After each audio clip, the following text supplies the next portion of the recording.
Bonjour et bienvenue sur Mon Financier. Nous sommes le mardi 5 mai. Alors, le thème du jour, c'est la remontée des taux d'intérêt.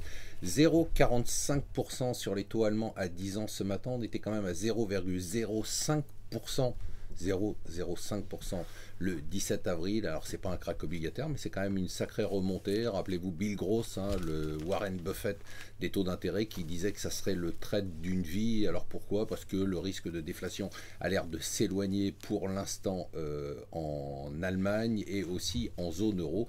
Même topo aux États-Unis où les taux à 10 ans sont montés au-dessus de 2,10%, 2,14 exactement. Alors les échos nous disent, voilà, les impôts locaux qui vont augmenter, c'est le ras-le-bol fiscal. On en avait beaucoup parlé du ras-le-bol fiscal. Eh bien, ça revient.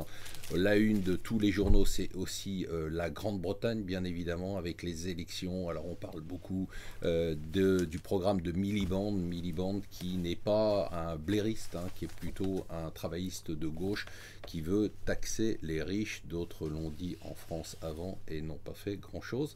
Alors, il y a la une du Financial Times qui est intéressante parce que jusqu'à présent, c'était l'Europe qui était extrêmement sévère avec la Grèce et le FMI qui était très conciliant.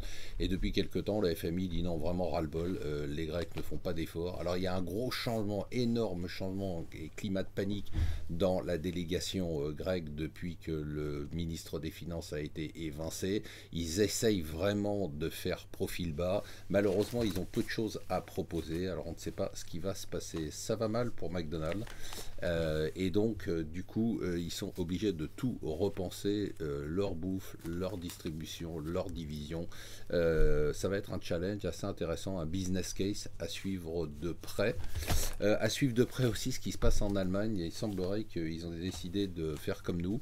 Ils font des grèves partout. 6 jours de grève à la SNCF allemande, Deutsche Bahn. Il y a des grèves à peu près partout. Alors la différence, c'est que les grèves en France, c'est pour détruire une entreprise ou conserver des privilèges. Là-bas, c'est simplement parce que la croissance est revenue et les syndicats voudraient que les fruits de la croissance soient un petit peu mieux répartis et ils n'ont pas tort. John Chambers, c'est une icône, c'est l'homme qui a fait Cisco. C'est pas le fondateur de Cisco, mais il a dirigé Cisco pendant 20 ans.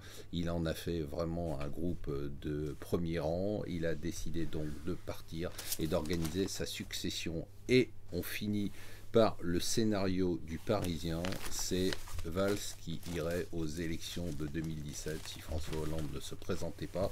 70% des Français préféraient voir Valls représenter le PS plutôt que Hollande. Les Français sont quand même extrêmement volatiles. Il faut rappeler qu'aux primaires du PS, Valls avait eu 5% des voix des primaires socialistes. Là, il a 70% d'opinion favorable. Enfin, à n'y rien comprendre. Voilà, restez avec nous sur Mon Financier.